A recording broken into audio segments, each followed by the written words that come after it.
What up, everybody? Thanks for joining us on this episode of the Beefy Boys Breakdown. I'm Dominic. This is my partner, Harrison, and we're about to get into the prelims portion of episode 159. I'm going to go over the prelims portion of Rozenstruik Gaziev Fight Night. And I got to say, man, these prelims were better than the main card, just fight for fight-wise. I mean, we get the fight of the night on here. We get basically a knockout of the year on here.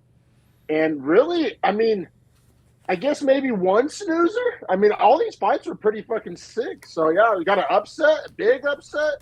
I'm here for as it. far as like snoozers, I really the prelims for me, like I would argue that the snoozer was the end of the prelims, which is like the best possible time. I mean, it's not even an argument. That's pretty obvious, I think, but it's the best possible time for it, right? Because I've already been rewarded with the 5 or 6 fights that normally you wouldn't watch because they're the first 5 or 6 if you're a casual. Well, they were all bangers. So I was already in go mode. So for it to end on a slightly sour, slow note, I almost expected it, though, too. You know, it's Eryk and Jamie Pickett as the featured prelim here in this prelim set.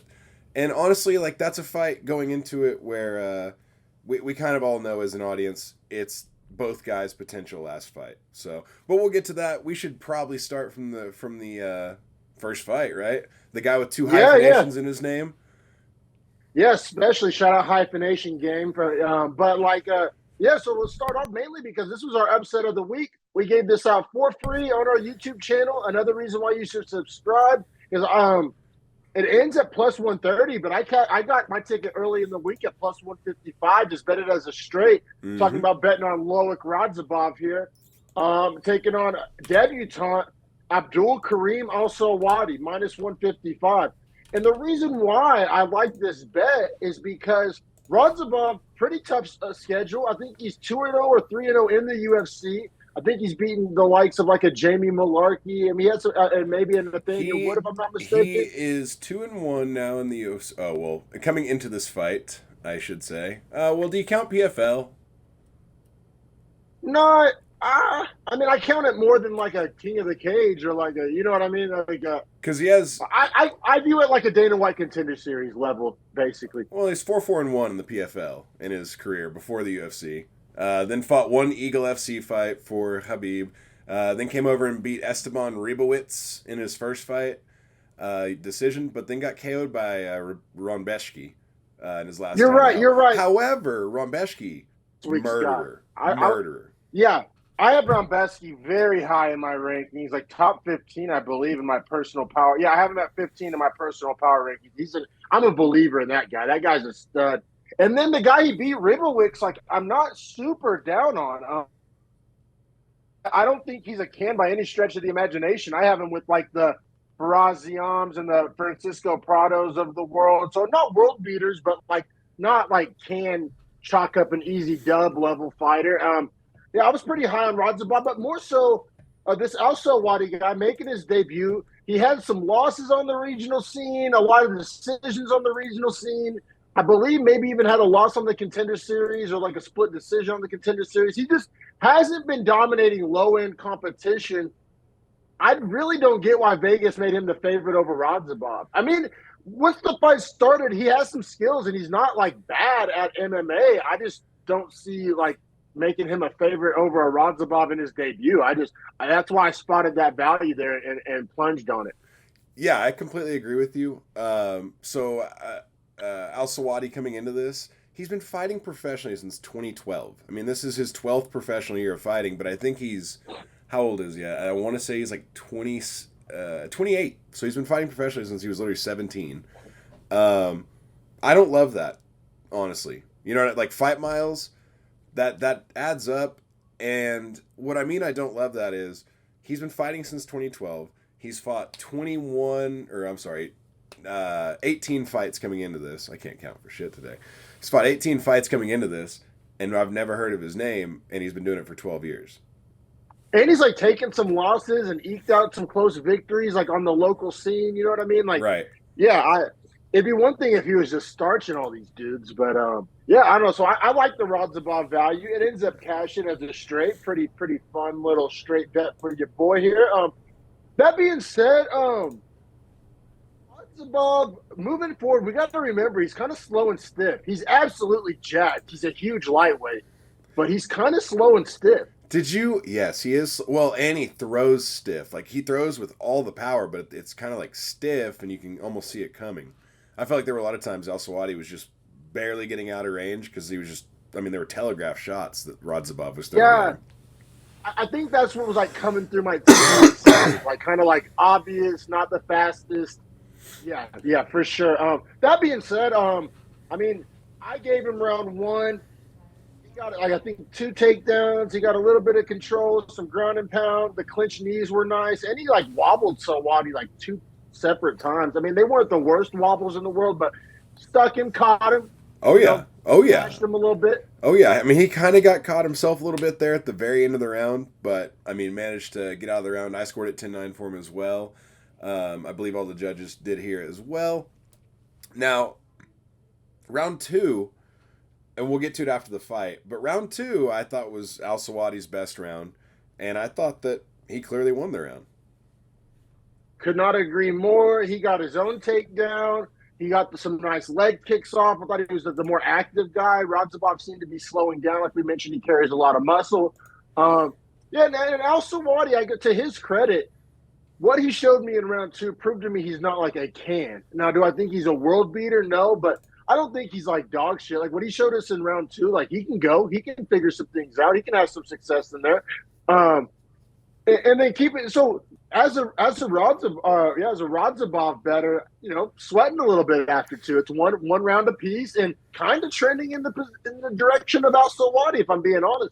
100% until Radzhabov comes out, and it takes about 45 seconds of round three to flatline Al-Sawadi and just put him out.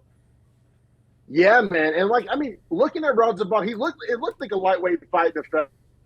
I mean, he was much bigger than El Sawadi, but I think Radzhabov is just a big lightweight. That's probably why they matched him up with Roundbesky. Hey, by the way, size. Late stoppage? You know what? I saw people tweeting about that, and usually I'm all over the late stoppages or whatever. Usually I'm a bleeding heart, but like I gotta be real. Like watching in real time, I didn't like seem particularly egregious. Like I don't have anything in my notes about it. I saw some people talking about it on X on Twitter. I don't know. I don't think it was like the worst. I mean, we've definitely seen worse. That's for sure.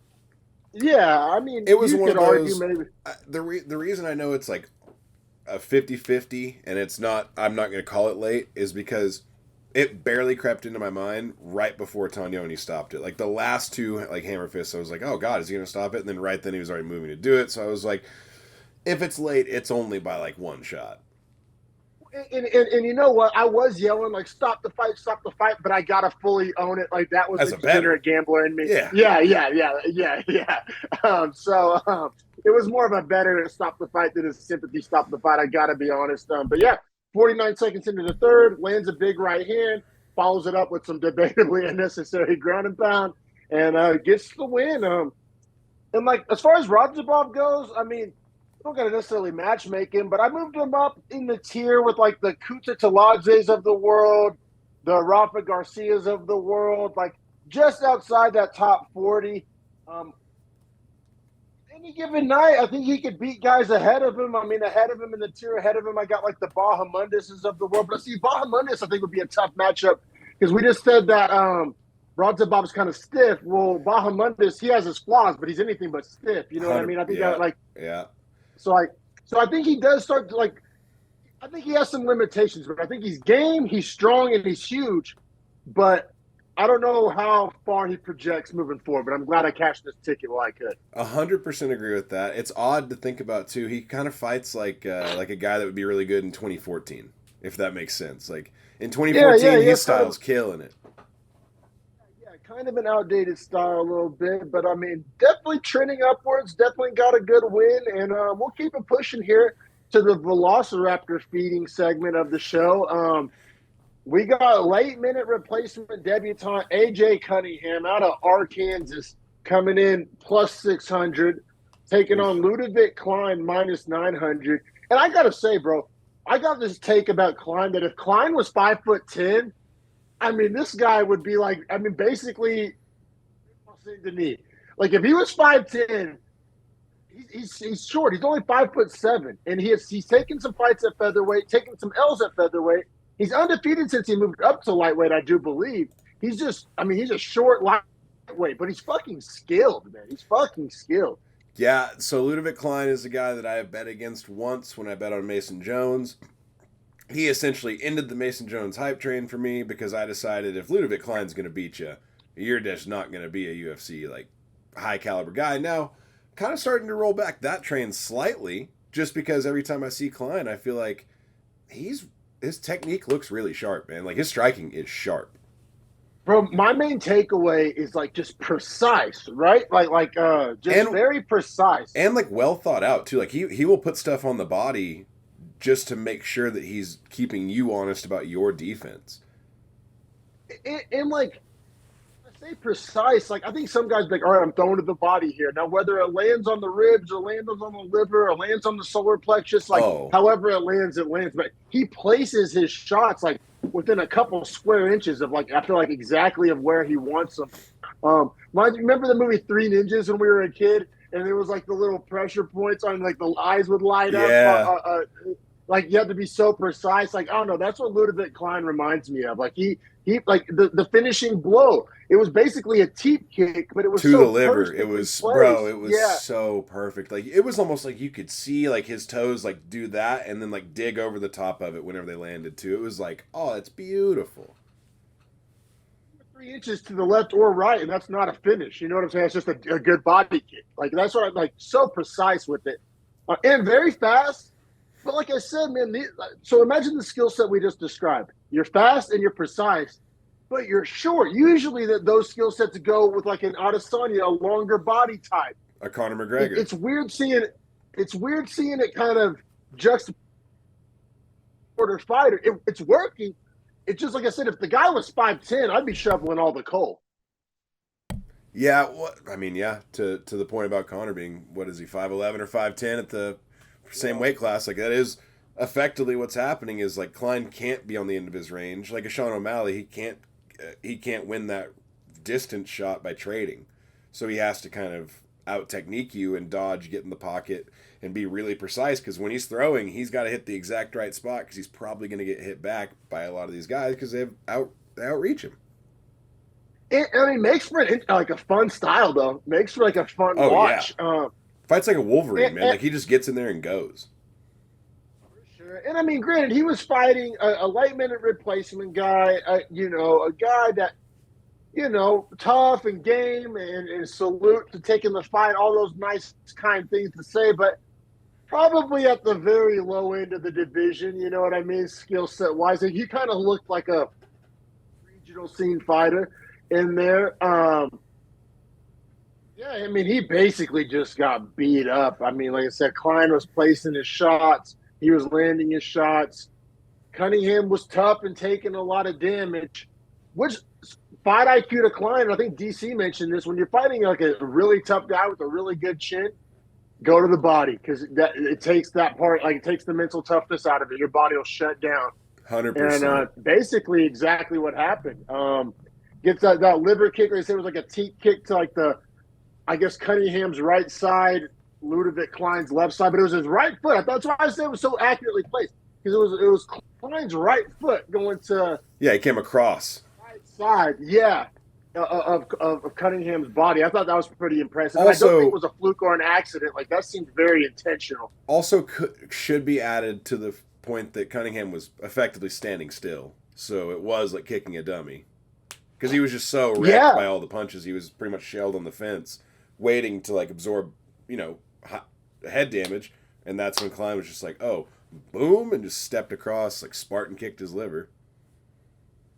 Yeah, it was very impressive, man. Yeah, Klein was basically doing everything he wanted to. Like I said, you can't shovel too much coal in the Klein hype train because it's a low level opponent, But I mean, he got the first round finish, so like I said, I have Klein. I moved him up with like the Patties and the Mark Madsons and the Jim Millers of the world and that kind of tier. That's kind of where I have him as of now. Yeah, funny enough, I had thought a Marco Madsen and Ludovic Klein would be a fun fight. One of those ones that's crossed my mind. I have them right next to each other in my power ranking, so like I'm all on board. Like I said, man, if Klein was 5'10", 5'11", I'd be all in. I just don't know how this style is going to translate at the highest levels. But yeah, gets the win. I mean, he was a minus 900 favorite, so it was a no bet from us, and I assume probably most of you watching as well. But yeah, I mean, I guess we can keep it pushing because we got a middleweight stud to talk about here. Yes, sir. We got one of my favorites, man, Christian Leroy Duncan, and I assume that's the stud you're talking about, minus 380. Oh yeah, taking on Claudio Ribeiro at plus 300. Yeah, I mean, this is a fight where we gave out prop of the week. For anyone that watched our video, hey, you're welcome. But Moana, yeah, you're welcome. We gave out Duncan by KO as prop of the week, and then he was a leg in our 3-leg parlay we gave you. We gave you all of this for free this week, and it all cash, baby.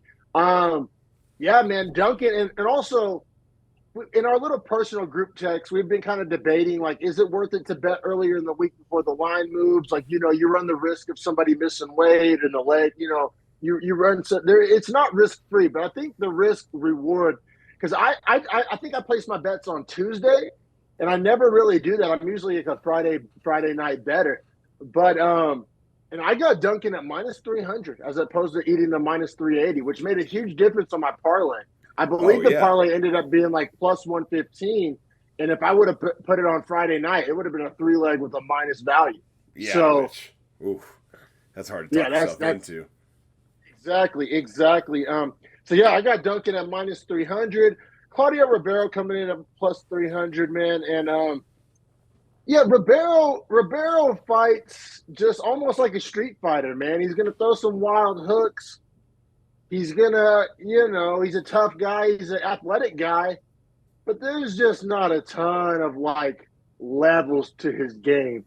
And Duncan, I believe he's undefeated. If not, he's had one loss, and he's beating UFC guys. He does have a loss. He lost his last fight out because I was real sold on him, and he fucked me. Yeah, and so I mean, he's looking good. But I think even with the loss, I just think it was never a doubt that he was better than Claudio Ribeiro. I mean, not even trying to be a dick about it. Oh, yeah, but it just sucks because his wins in the UFC, he has 3 KOs now. Dusko Todorovic, Mr. Can't Lose My O, he has a decision loss to Arman Petrosian. It's all right. I mean, I'm not super low on Petrosian, but he is kind of limited. It's all right, yeah. And then he has a KO win over Dennis Tululin. And now a win over Claudio Ribeiro. So I am not back in on Christian Leroy Duncan as of yet. Now, did I still pick him by KO TKO? Fuck yeah, I did. Like that was obvious because if you look at Ribeiro's record to that point, he has 3 TKO losses in his last, where is it? Let me see. He has 2 TKO losses in his last 3 fights. That's what I mean to say.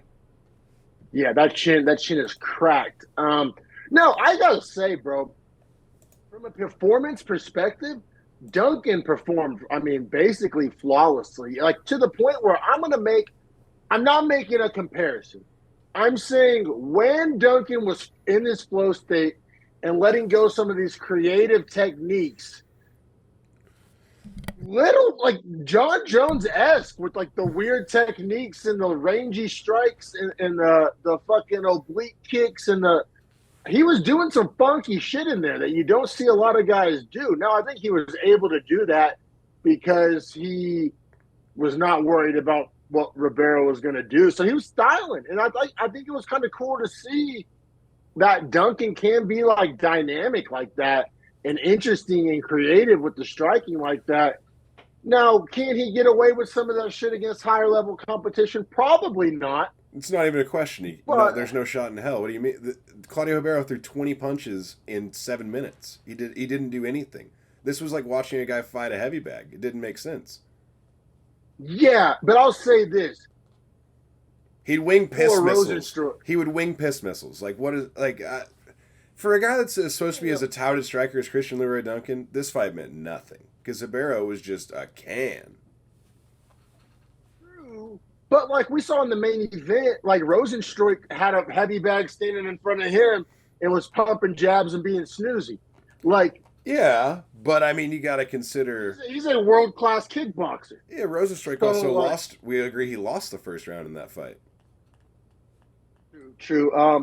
But yeah, man. I mean, Leroy Duncan, he's styling. He's throwing these crazy kicks and head kicks, and I mean, another impressive like little detail: kicks to all three levels. Kicks to the leg, kicks to the body, multiple different techniques of kicks too. It wasn't just your standard roundhouses. I think there was hook kicks in there, side kicks. I mean, there was a lot of different techniques in there. Um, Doing whatever he wanted to, basically. Some sick elbows. And then what I thought was also cool, second round, he had no really reason to take it to the ground. Like I said, he was doing whatever he wanted to on the feet. I think he was just kind of showcasing his skills. Got it to the ground and it did like I think 1 out of 1 on takedown attempts. Get some vicious ground and pounds off. Ends up finishing the fight. On the ground. Beats Ribeiro to a couple different positions. Gets the double leg straight into side control. I just think the amount of like skills and techniques that he displayed in what was it? It was only 7 minutes. Like I'm not giving him credit for his opponent literally standing still. I can't, man. Like the guy stood still. Like I don't understand how it's not a hate of Ribeiro in this. Like I love Leroy Duncan, but he did what he should do, right? Like we picked him by KO/TKO. This is what we thought would happen. So I'm saying like Ribeiro looked worse than I even thought he was going to look. I'm both agreeing with you and disagreeing with you because it's not like I jumped him up like. I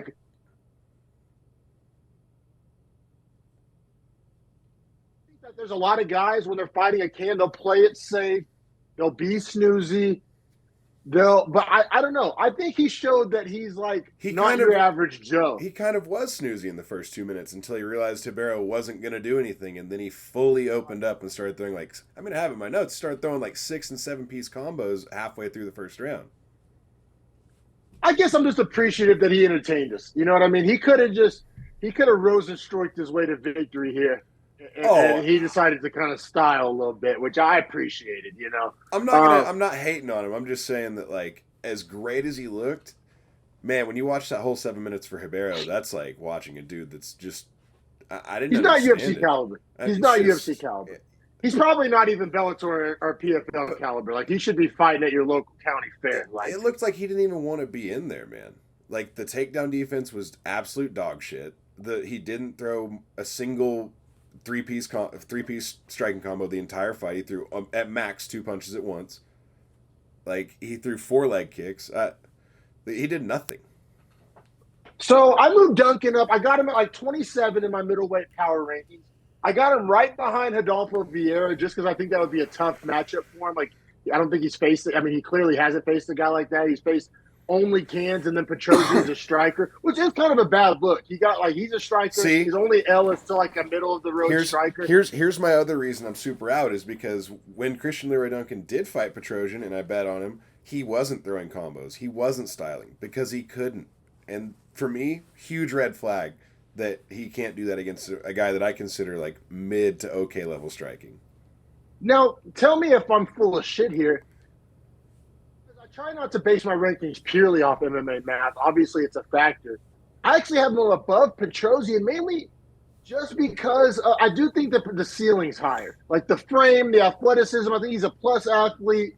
I think the potential's there. I think he's like a guy, like an NFL player who like tests really well at the combine, but has some suspect film. Like he can be coached up. The potential's there. The ceiling's there. For me, he's a guy that can be the hammer but cannot be the nail. It's like Petrosian, I think best case scenario is like middle of the road. And I think Duncan has like a higher ceiling, even though he lost to Petrosian, what we would consider early in his career. I think he could bounce back from that, end up being the better fighter than Petrosian, especially building some confidence with a win like this. I wouldn't mind. I mean, Rodolfo Vieira is a tough matchup for him. You know who might be a good matchup for him is like a Bruno Ferreira. Because like Bruno Ferreira's tough, mean, but he's short, so he's going to still have that advantage. I think he can like stylistically probably, but like Bruno Ferreira is going to bring the fight to him, unlike did, like. but similar body type to a Claudio. I wouldn't mind seeing like a Bruno Ferreira, Christian Leroy Duncan matchup. Either way, I think he's an interesting prospect. Like I said, I have him outside of my top 25. I do think he presents some problems with the length and the athleticism. It's he said though, he's got to believe in it. Almost like our Makayev breakdown. Like he showed like the ability, it's there, but he's got to like trust in it, believe in it, and keep working on it. You know? Yeah, that's 100% how I feel about him. Is like you said it best, man. Ceiling is so high. I love his ceiling. Okay. His ceiling is crazy. I love it. But it's that hammer and nail thing. Like he mentally will break himself before the physical tools fail him, which frustrates me no end. Like a Hidalgo Vieira matchup would be interesting. I mean, obviously that's striker versus grappler. He hasn't faced an elite grappler yet. What about Juice Rodriguez? You could do that. I think that'd be a fan-friendly matchup. I think he'd have the speed advantage, probably the reach advantage. But I think Rodriguez probably has like the nutsack and heart advantage. Yeah. You know what I'm saying? Right. Like and he's and he'll take the damage too. Like if Leroy Duncan wants to throw combos like that, look out for that one piss missile counter. Coming back at you. Yeah, that's actually probably that got more of a rise out of me as a fan than any of my suggestions, honestly. So I'm here for the horse meat Rodriguez matchup. Yes, sir. Acai Rodriguez. And then Claudio Ribera on Fight Pass. Bro, get that motherfucker out of here. He's got to go. That guy's got to go. Yeah. Can for show. Granted, there's another Can that's actually not retiring that we'll get to that I think he'll probably get matched up with. Bro. Both of those guys. But so yes, I agree with you 100%. 100%. But let's keep it pushing to these bantamweights. Right, yeah, I was going to say, man, let's keep it pushing to the one technical pick, not a bet that we gave out, but a pick that we would lose, which is bantamweight Ayman Zahabi plus 525. Yikes. Taking on Javid Basharat minus 750. Now, what we had said was, would pick Basharat to win this.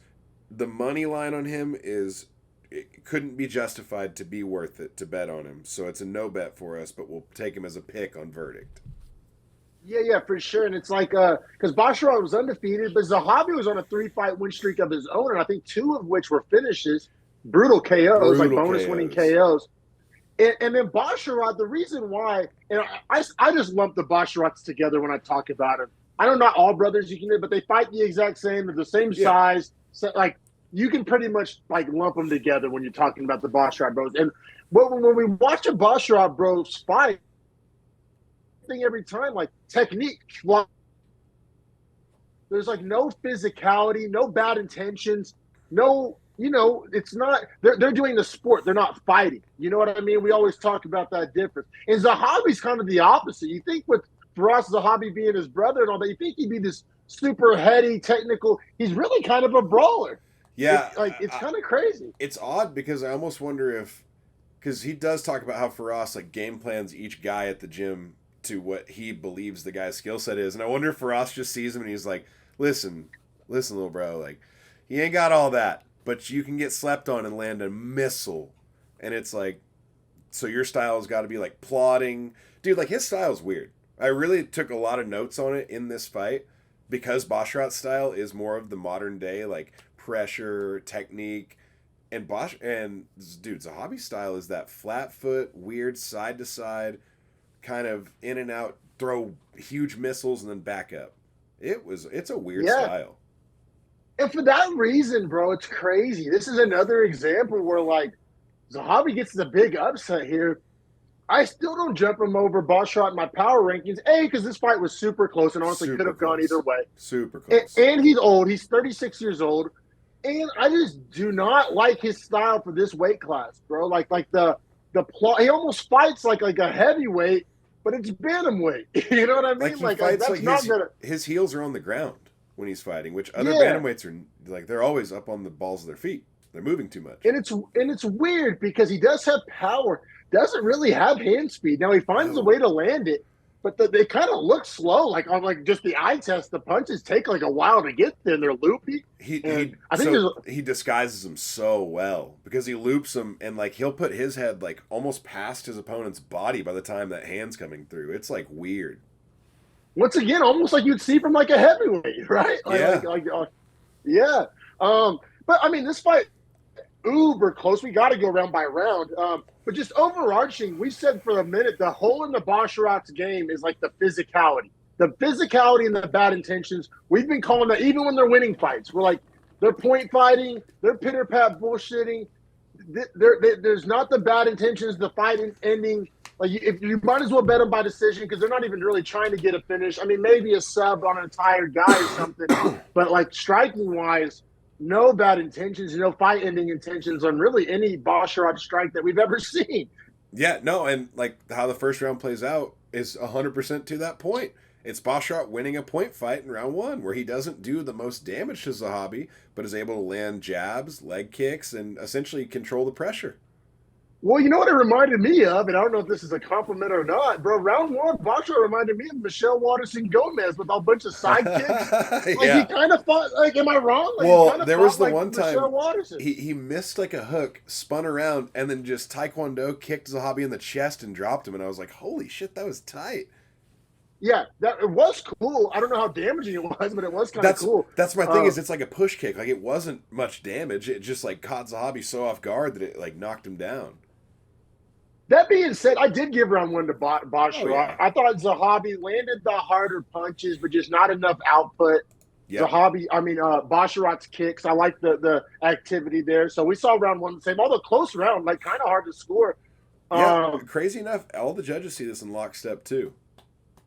All right, fair enough. I think Basharat was the right man.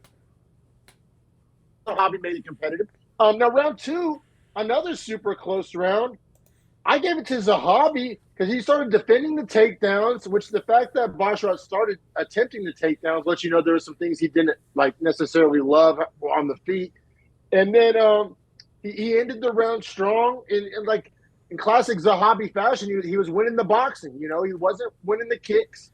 He was defending takedowns and throwing bombs, and it worked in round 2. I thought the takedown defense combined with the amount of damage, because I thought he actually won the damage battle by landing those bigger strikes. And then also in the final 10 seconds, he actually hurts Basharat pretty bad to the point where it was like, oh, that's like the stamp on the round. Like if this even was a close round, like now we all got to see Zahabi now. That's at least how I felt. No, felt the same exact way, bro. Now, round 3 was actually fun. This may be the funnest round we've ever seen from a Basharat. Like I said, his fights are usually kind of snoozy, kind of technical. This was kind of a war. To be fair, Zahabi went for it too in round 3, though, too. Like he started coming at Javid. Javid got tired near the end. Oh, 1,000%. But I gave it to Zahabi. I wasn't trying to shine. What I'm saying is Zahabi like forced like that fun style out of Basharat because he was bringing the fight to him. Yes, I agree with you. So that is one of my big takeaways. I also scored it for Zahabi here in this round. So I have it 29-28 Zahabi. All 3 judges do. It sounds like you do as well. The right man does win this fight. That being said, super close fight, but also it's kind of like the blueprint of how to get a fun Basharat fight now. Yeah, and I also got to say, round 3, while it was awesome to watch, is also the kind of reason why I didn't like Zahabi's style. And here's what I'm getting at. I'm no Freddie Roach, as I like to say. You know what I mean? Like I'm no elite boxing guru. I could tell you that he was about to throw a big, slow left hand. Oh yeah, like he was just spamming like left hooks. Now they were landing. But Basharat was gassed. That was the problem. He gassed himself out trying to put too much pressure on with no success for 10 minutes. Well, and the failed takedown attempts in round 2, I'm sure wasted some gas tank. Getting hurt at the end of round 2. Yeah, Basharat was kind of timing some decent counters, but like not enough to make up for all the shots he was eating and all the activity from Zahabi.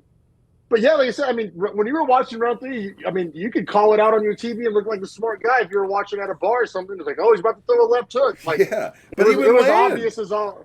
It would work. Yeah. So it's like, if it ain't broke, don't fix it. Like, I got you. Like, I ain't mad at it. I just don't love projecting it forward as a 36-year-old bantamweight, like kind of a slow, predictable style, I think there's a lot of guys. No, it's weird because Zahabi's on a 4-fight win streak now with 2 finishes, I believe, in that streak.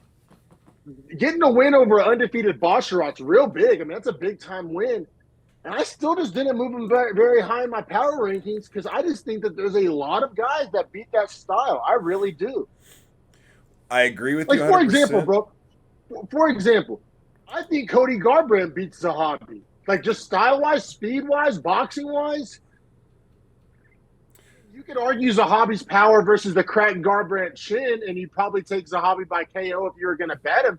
I think I'm taking Garbrandt if that matchup's made. Now, I know Garbrandt's got a big fight against Figueiredo coming out. I'm not saying that's what they should make, but I have those guys next to each other in my power rankings. I couldn't skip Garbrandt. He's on a 4-fight win streak, and I couldn't put him ahead of Garbrandt. Well, I think Garbrandt's too fast and powerful, and the head movement. I think he's going to see those left hooks coming a mile away. That's what I was going to say is if it comes down to, like, I can't put Zahabi ahead of Garbrandt because I think Garbrandt starches him. Like, I think Garbrandt probably catches him because he's so much faster. So it's weird, man. Usually a guy 4-fight win streak in the bantamweight division, usually I'd be shoveling coal. But between the age and the style, I'm just not in on Zahabi. I don't know if that's like a hater take or not. I'm just not seeing it, even though the guy's won 4 in a row with 2 finishes. I'm not seeing it. Sorry. And then as far as Javid, though, yeah, to your point, I mean, first loss, honestly can learn a lot from this loss because he won the volume battle. He kind of wore himself out, but it's like that point fighting style. Like, this is what happens. You can't just win the strike numbers. You know what I mean? You can't just have more output and win. You got to have effective output.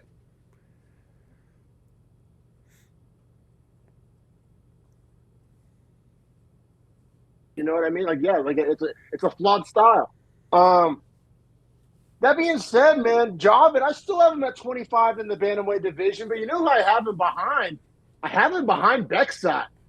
I kind of like Beksat more, and I know that's crazy. Coming off a loss, but like Beksat showed balls in that Umar loss. Javid's like, you can't base everything off heart and balls. I think there's more there. I think Beksat could defend those takedowns and scramble, and obviously has the power advantage over a Basharat.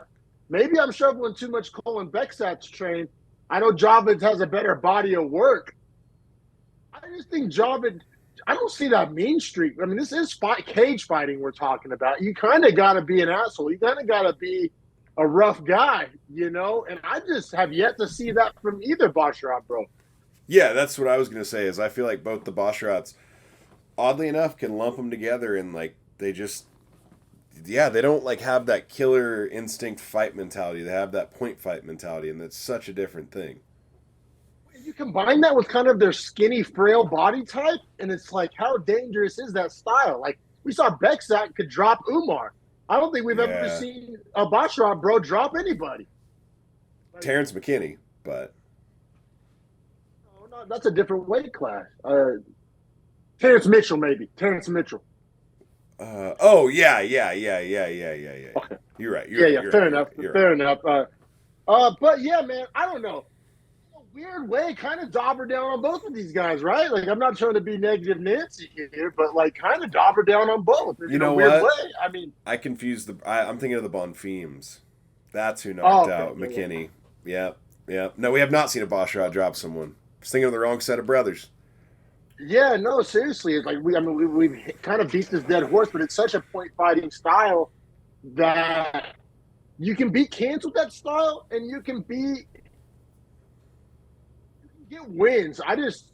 As far as just projecting to the top of the division, I mean, think about the top, like, you start getting into the Chris Gutierrez's of the world, the Rinya Nakamura's of the guys. You know what I mean? Those are physical, strong guys, and I just don't see it. I mean, even like a Kyler Phillips, physical, strong, athletic guy. I have a hard time seeing that Basharat style like project.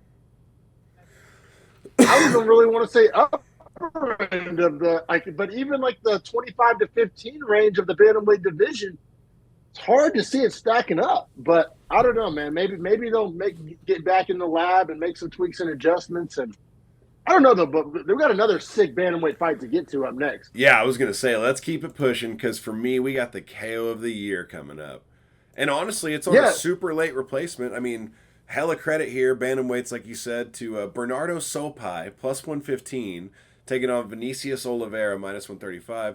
Actually, crazy to note that Sopai had better odds than the already scheduled fighter. Yeah, and apparently I think Sopai's a flyweight but it was short notice, so right. It makes sense. He's only 5'6", so he was a small bantamweight. He's only 23 years old, absolute dog.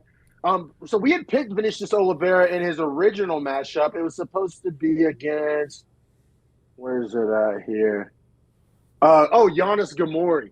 Yes. And Giannis Gamori is kind of a can. So this was probably a harder fight, even though it was against a smaller body type. Sopai showed up, man, especially in his debut. Both of these guys are making their debut. So we did not count this, even though we picked Oliveira to win. We did not count this in our 89% pick. I just scratched it almost like you would a no contest at the sports book. We did give it out on the official parlay, however. So if you did ride the 4 pick, this was on it. Yeah, it's just against a different opponent, right?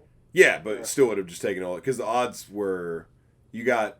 So if in fact it changed the parlay from plus 295 to plus 305, if you still wrote it. Well, and that's why I just went with my 3-legger instead of a 4-legger. I was like, late minute replacement. Don't really know enough about either of these guys.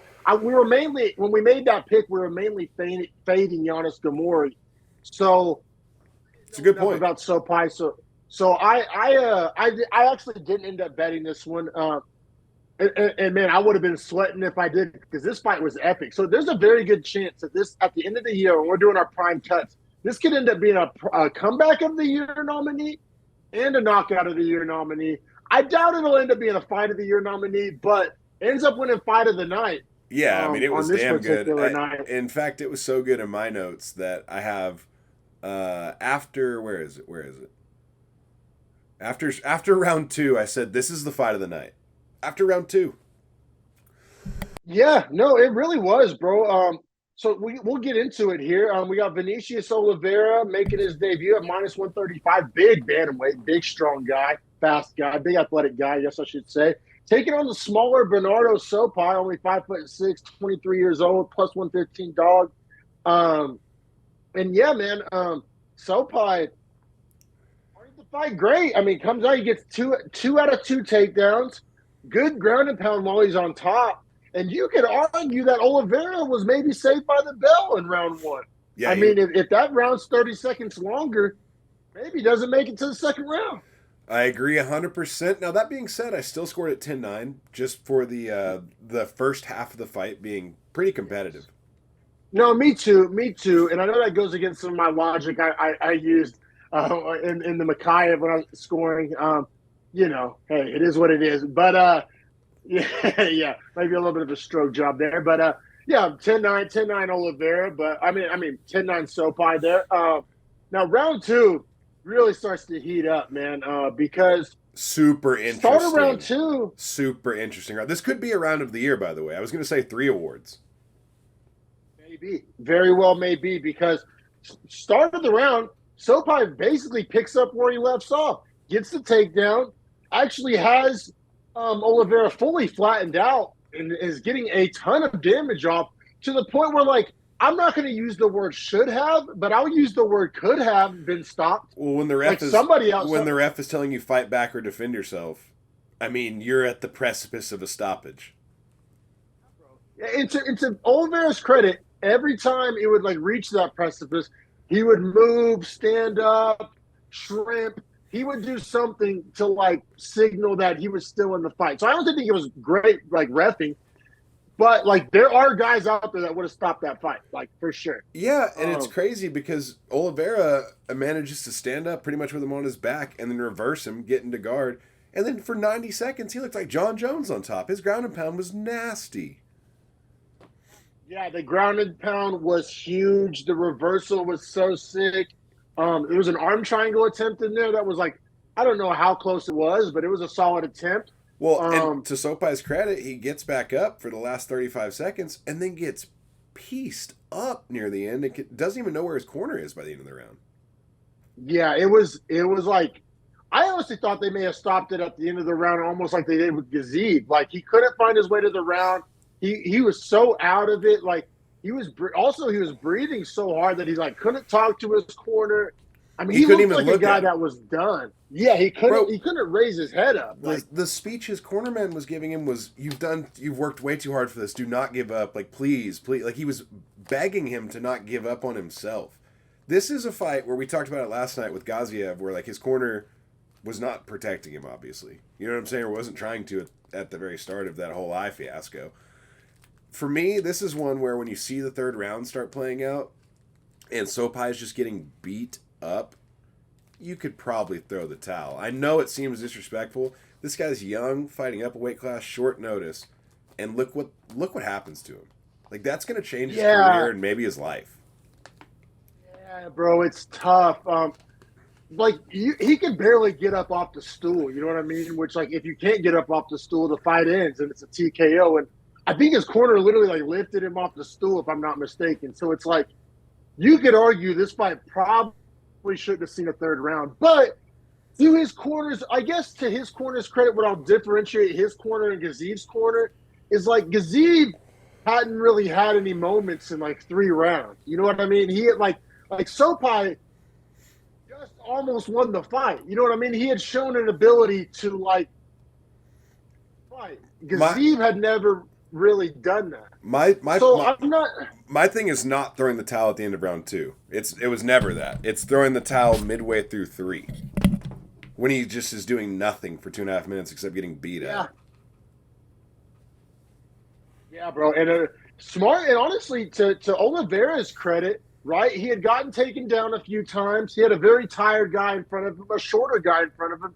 He starts really attacking the legs. Yeah. And I thought that was like a good like fight IQ from a young fighter in Oliveira, and paid dividends because he destroyed the leg so much. And this is when you're talking about the fight maybe should have been stopped, maybe even by the ref, because I've seen this happen. It happens more in boxing. But, like, if a guy turns around and is, like, walking away and not engaging and is, like, turning his back to his opponent, like, that's grounds for stoppage. Yeah, ref's like, all right, like, you're not going to fight back. It's all good. We'll call it. So, I mean, what was it? After about 3 minutes of getting his legs absolutely destroyed by Oliveira, maybe even 4 minutes, and just not really being a competitive round at all, he's limping, he's breathing heavy, he's busted up. He basically takes one last leg kick. That's essentially the straw that breaks the camel's back, and he basically turns his back and walks away. Which, runs to the fence and then tries to turn around at the fence, having no idea what Oliveira's been doing behind him the whole time, which is stalking him and running with a knee flying. Oh yeah, right at his face as soon as he turns around. Yeah, I mean, the knee was so nasty, dude. Oh my god. And just crumples Sopai. I mean, literally, like his arm like did this behind him as he went down because his head went down faster than his shoulder. Like when somebody fucking drops an elk and it just rolls down the mountain, like a corpse. Like if you like shot someone with a gun, like he dropped like that. It was like scary. I've seen people react better to getting shot. Like 100%. Like, bro, it was such a brutal KO.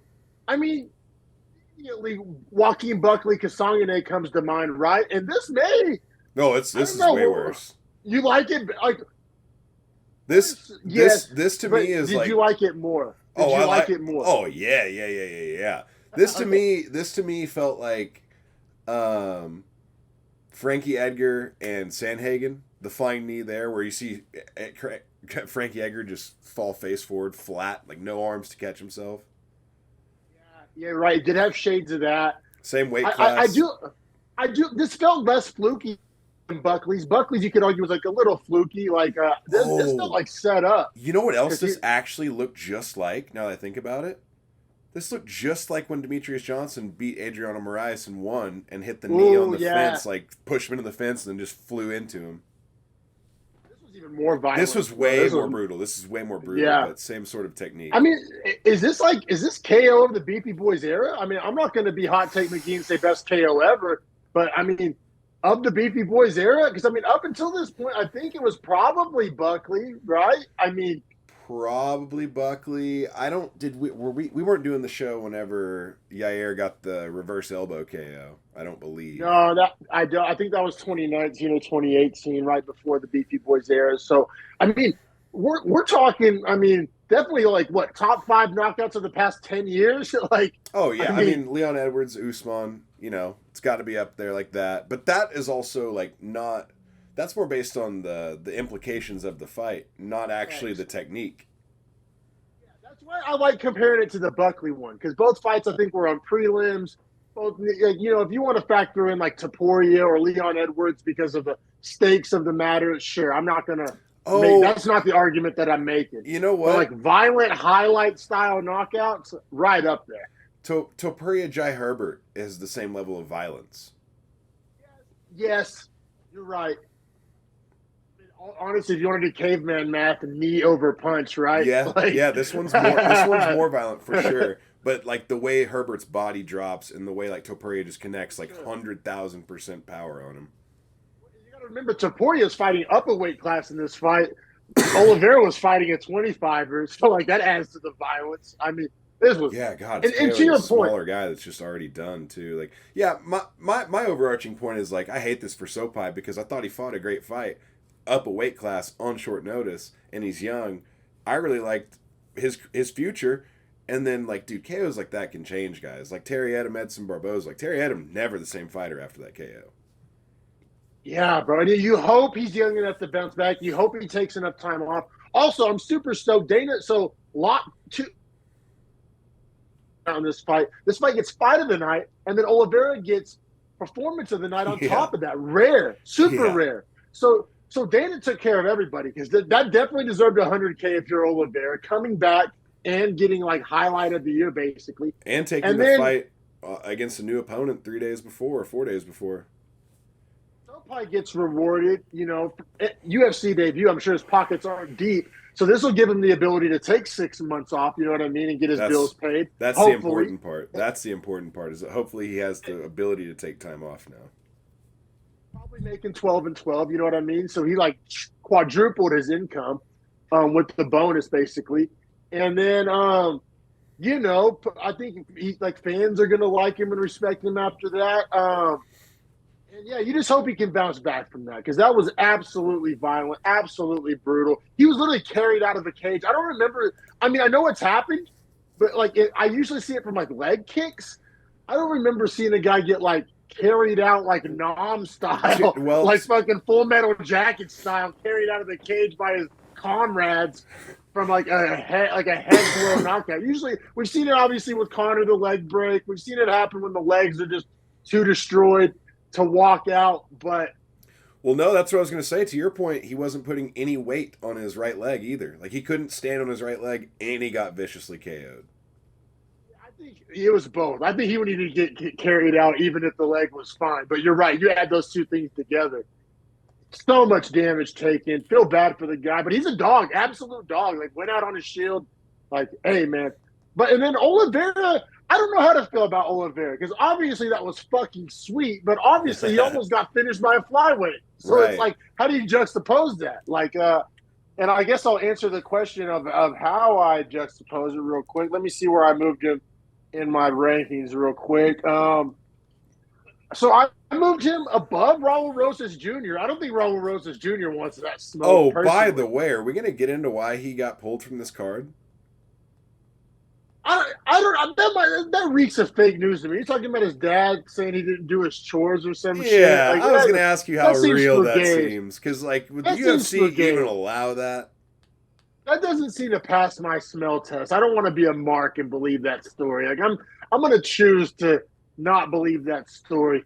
But yeah, as far as Oliveira goes, I have him in the same tier as like a Rosas, a Talbot, a Jose Johnson, like all prospects that like have a lot, like a high ceiling, but don't have necessarily the requisite resume to match up with the eye test. Every guy I just listed, like, passes the eye test if this guy is very skilled, but just needs some time, needs some fights, needs to prove it. You know what I mean? But I have him right there in that tier. I mean, how do you feel about that? It's like the what is it, the 46 to 50 tier? But that sounds bad. But bantamweight's so deep that, I mean, like, for example, I have Ayman Zahabi ranked 40th. So it's like you can't jump him over a guy on like a 4-fight win streak that's like proven. Right. But I was gonna say, do you make him fight Javid Basharat? Probably not. I mean, I wouldn't have a problem if they did, and I probably would pick Basharat. That's an interesting matchup because that solves for both of their issues, both of their weak spots. Like Vinicius has a problem with getting taken down in the ground game from bottom, which Basharat has had success doing and would be very smart of him to do if that fight got made. Yeah. And then we just talked about Basharat lacks the physicality, the dog mentality, the killer instinct. Obviously, Vinicius Salvador, that's all his strength. So for my personal power rankings, that wouldn't make a lot of sense. But from hey, let's test each of these guys' weaknesses, makes a ton of sense. I actually don't hate that at all. Yeah, I kind of have been thinking about that just because like Basharat's performance was so disappointing and Oliveira's was so fun that it's almost like stylistically too, I think Oliveira's going to demand Basharat to get in that smoke. So... And then from if Sopai is going to move down to flyweight, I wouldn't mind seeing him against like a Jesus Aguilar. I think that'd be a banger. Yeah, that fight's gas. I think that'd be a banger. That fight's super that'd be a gas. banger. I mean, Felipe Dos Santos would be fun. Yeah, that's the other name I was gonna say. Nice. That's legit. Yeah, I mean, I think Sopai's got to let that brain rest up. You know, I hope we don't see him until like wintertime. I'm gonna be very. Hey, and we got to keep in mind, if he does get a fight booked in 2 months, we got to like fade him, unfortunately. Yeah. But that chin, it needs some time. That chin needs 6 months, like 100%, man. I hope he has a 6-month medical suspension personally, like for the sake of his own career. Like I said, he got the $50K, live off that, pay your rent. You know what I'm saying? Yeah. Take some time off, but hopefully do a lot of grappling heavy practices in the gym. You know what I'm saying? Get on that alpha brain, that neuro one. Yeah. All that stuff. He needs it, bro. Because like that was brutal. But I mean, I guess we can only stroke off Oliveira so long. I think we're just more avoiding getting next to this next fight. I don't understand this card placement at all, but I felt that way about every Eryk Anders fight in the past like 3 years. Like the Alabama shit, he's known to fans. Like I get it. So like overvalued. And this is, bro, if anybody should like Eryk Anders, it's me. I'm a mixed inside linebacker. Like this should be my guy. Like this should be my dude. It's your boy. It's not though. It's not my boy. Like I don't know, bro. I've just never been a big Anders guy. I should be. Should be. Like I'm his target audience. Listen, I liked like when Eryk Anders, and this is a throwback for anyone that wants to watch a good Eryk Anders fight where you can appreciate him in his prime. Go watch him versus Brad Tavares. Brad Tavares, Eryk Anders was a fantastic fight, and that's the last time that I've seen Eryk Anders put on a good performance that I wanted to see. So, with that being said, I'm kind of over Eryk Anders. I think that it's that point in his career where probably time to hang it up or maybe ride that sunset. But same is true for his opponent, Jamie Pickett. Well, Jamie Pickett, literally my last ranked, my worst ranked can. I'm gonna grab a beer real fast. Just describe Jamie Pickett because we agree on where he is, but I want people to know why Eryk Anders would even be a minus 535, which is insane. Exactly. So this was a no bet for us. Usually I fade Pickett. Like I love fading cans, and Pickett is my last ranked middleweight fighter, below Tululian, below Cesar Almeida, below Zachary Reese, like my worst ranked middleweight. And so for Eryk Anders, who I am not obviously very high on either, for him to be minus 535, it's just both of these guys are getting towards the end. Anders is 36 years old. I just couldn't lay the value. I said usually I never miss an opportunity to fade Pickett But there's just Yes. no way I'm laying that value on Anders, another guy who I don't believe in. And Pickett is like a big, strong, athletic guy. Anders can kind of get into those styles of fights. I mean, my power rankings agreed with the money line. I just couldn't bring my value on a Makayev or on a young hot shot like a Rakhmonov or Shamaev. I'm not laying that on Eryk Anders. I just can't do it. Which is crazy, and I don't even because regret, Jamie Pickett is quite literally an auto fade. Like, you can't bet on him to win. Yes, and our boy Michael, the unofficial third Beefy Boy, he helps us with some of our bets. He's just a good homie. He helps us with some video editing at times. He did a little Yanni sprinkle on, I think Pickett by KO was like plus 1,300.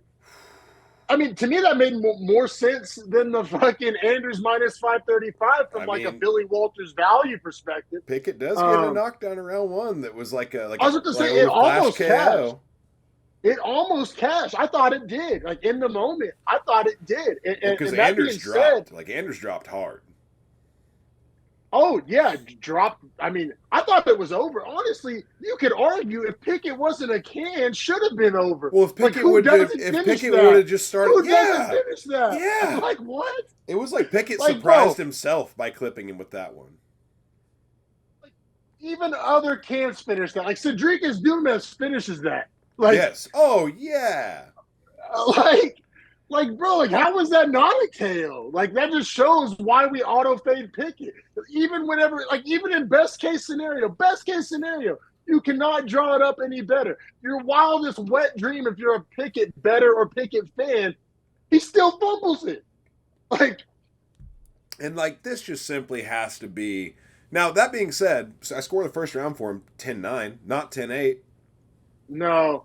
Because the rest of the round, because he lets Anders recover and he's able to pretty much do what he does the rest of the fight, force the snoozy clinch. He gets 1 out of 5 takedowns, so it's that's almost a negative. You can't really chalk that up as a positive. You're 1 out of 5 against Jamie Pickett on takedowns, but it technically gets a takedown. No damage with this snoozy clinch. And that's the rest of the fight for Anders. Snoozy clinch. Now, let me ask you. So you didn't go 10-8 in round 3? Anders? Yeah. Yeah, hell no, right? Hell no. One judge did. Hey, I'll stand on business. I'll take my Makayev 10-8 over that Anders 10-8.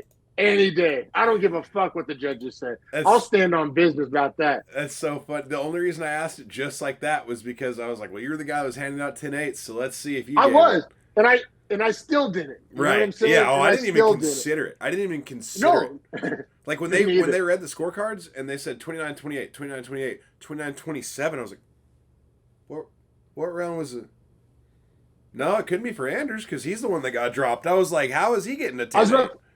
Yeah, I would rather give Pickett the 10-8 than give Anders the 10-8. Yeah, bro, that's wild. That's a wild scorecard. And from a guy who was giving out wild scorecards, that's wild. But yeah, bro, I mean, Pickett retires, honestly, for everybody's best interest, right? For his health, for the fans having to watch this shit. I mean, salute, Him and Tyson Pedro can go Him and Tyson Pedro can go grab a beer together. Yeah, exactly. Yeah. Pickett, you're more of a badass than I'll ever be. I'm really not trying to talk shit. Just not the requisite level. You're taking unnecessary damage for your health. Like you said, he wanted to go be a good dad to his kids. Man to man, I don't got a negative word to say. It's just purely in the octagon. You know what I'm saying? Oh, yeah. And it's just bro, your record's 13-11. Does that sound like a UFC record? Sure as fuck doesn't. If you're a women's bantamweight, but name Sam Page Hughes. But yeah, or strawweight. But yeah, fair point. But and then Anders, I thought, because narrative-wise, how I was feeling similar to you. 36 years old, you're fighting the Jamie Pickett's of the world. You got to be getting close to the end. Apparently, which this was a fumble on the UFC's part, in my opinion. Apparently, they just gave him a brand new 4-fight contract. This was the first fight. Yeah, that's why I didn't know. You were speaking as if you hadn't heard that. And so that's why I wanted to bring that to the pod. No, I thought he had one more fight left. This was his first fight on a new deal.